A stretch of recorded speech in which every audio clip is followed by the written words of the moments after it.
So hello friends, welcome back to my channel my mentor Viraj. आज मैं लेकर आई हूँ आपके लिए कंज्यूमर और प्रोड्यूसर सरप्लस के एग्जांपल्स।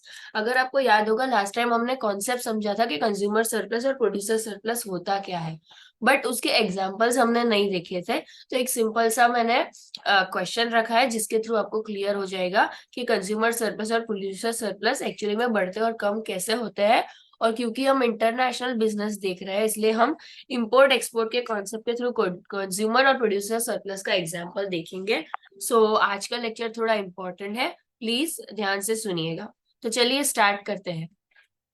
सबसे पहले फर्स्ट एग्जांपल मैंने यहाँ पर लिया है, आपके लिए दो एग्जांपल लिए हैं मैंने।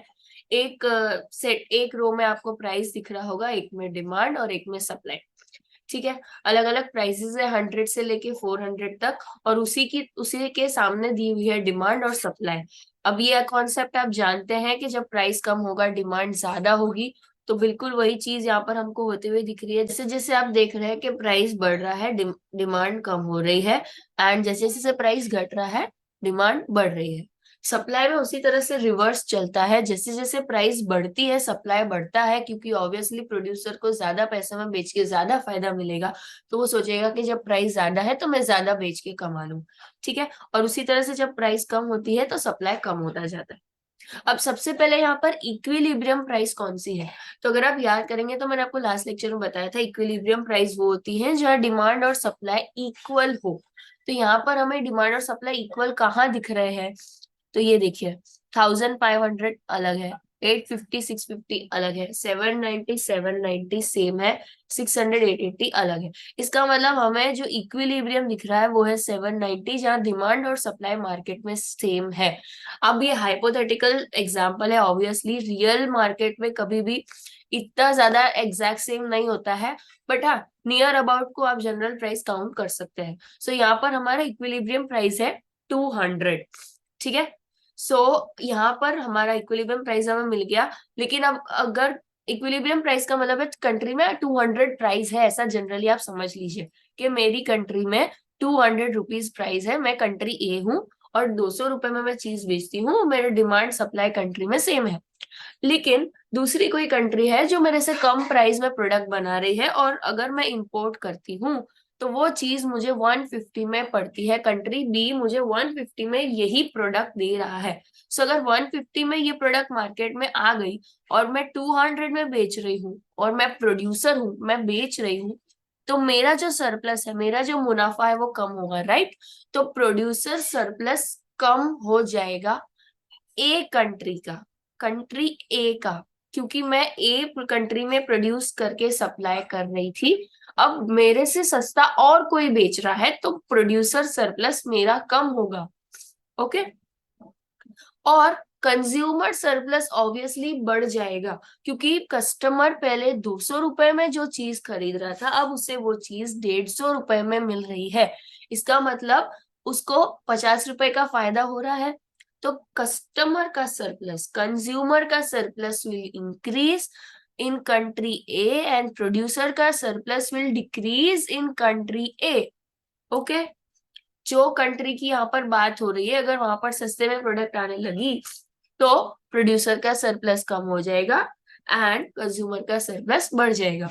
एक दूसरा भी एग्जांपल ले लेते हैं। अब हम देखते हैं एग्जांपल 2। एग्जांपल 2 अगर आप ध्यान से देखिए तो यहाँ प्राइसेस का ऑर्डर रिवर्स है, ऊपर हाई प्राइस है, नीचे लो प्राइस है। तो अगर आप क्वेश्चन सॉल्व कर रहे हैं या देख रहे हैं आंसर करने के लिए, तो ये चीज आपको खास ध्यान रखनी है। Next, demand supply. सबसे पहले हमको पूछा गया इक्विलिब्रियम प्राइस क्या है, तो हमारा इक्विलिब्रियम प्राइस है यहाँ पर 2000 रुपीज, जैसे कि आपको दिख रहा है। वाई? बिकॉज यार डिमांड और सप्लाई एकदम सेम है। 2000 रुपीज इस कंट्री ए का इक्विलिब्रियम प्राइस। क्या होता है अगर कंट्री इंपोर्ट कर रही है 1500 रुपए में? अगर 1500 रुपए में दूसरी कंट्री से चीज आ रही है, तो कस्टमर को चीज मिल रही है सस्ते में, इसका मतलब कस्टमर का सरप्लस हो गया इंक्रीज और प्रोड्यूसर का सरप्लस हो गया डिक्रीज। ओके। लेकिन क्या होगा अगर इंपोर्ट प्राइस है 3000 रुपीज?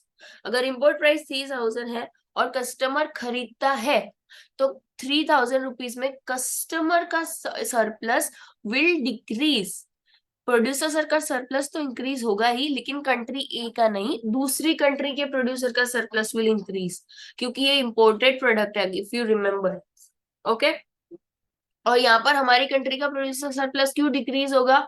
क्योंकि अब वो 2000 में बेच रहा है, वो दूसरी कंट्री के प्रोड्यूसर से लेगा, तो उसका सरप्लस तो कम होगा, उसको भी प्राइस कम करके बेचना पड़ेगा, तो हमारे कंट्री के प्रोड्यूसर का सरप्लस विल डिक्रीज। इसलिए ये थोड़ा सा ट्रिकी है, but in simple terms you can remember, अगर सस्ते में बिक रहा है कंपेयर टू इक्विलिब्रियम प्राइस, तो कस्टमर का surplus will increase and producer का surplus will decrease in our country. अगर ज्यादा दाम में बिक रहा है और कस्टमर ले रहा है, तो कस्टमर का सरप्लस ऑब्वियसली कम होगा, क्योंकि उसकी कंट्री में 2000 में मिल रहा है, वही चीज वो इम्पोर्टेड अगर ले रहा है तो उसको ज्यादा प्राइस पे करना पड़ रहा है, इसलिए his surplus will reduce and producer surplus will increase. जब कस्टमर का सरप्लस कम होता है, प्रोड्यूसर का सरप्लस ऑब्वियसली बढ़ता है। ओके, इतना आप याद रखिएगा। So that's it for today, आज के लिए बस इतना ही। Don't forget to like, share, subscribe and most importantly comment the topic which you are looking for but you can not find it on YouTube. Make sure to drop comment, मैं कोशिश करूंगी कि आपके लिए वो वीडियो जरूर जरूर लेके आऊं। सो आज के लिए बस इतना ही। Thanks for watching guys, bye bye.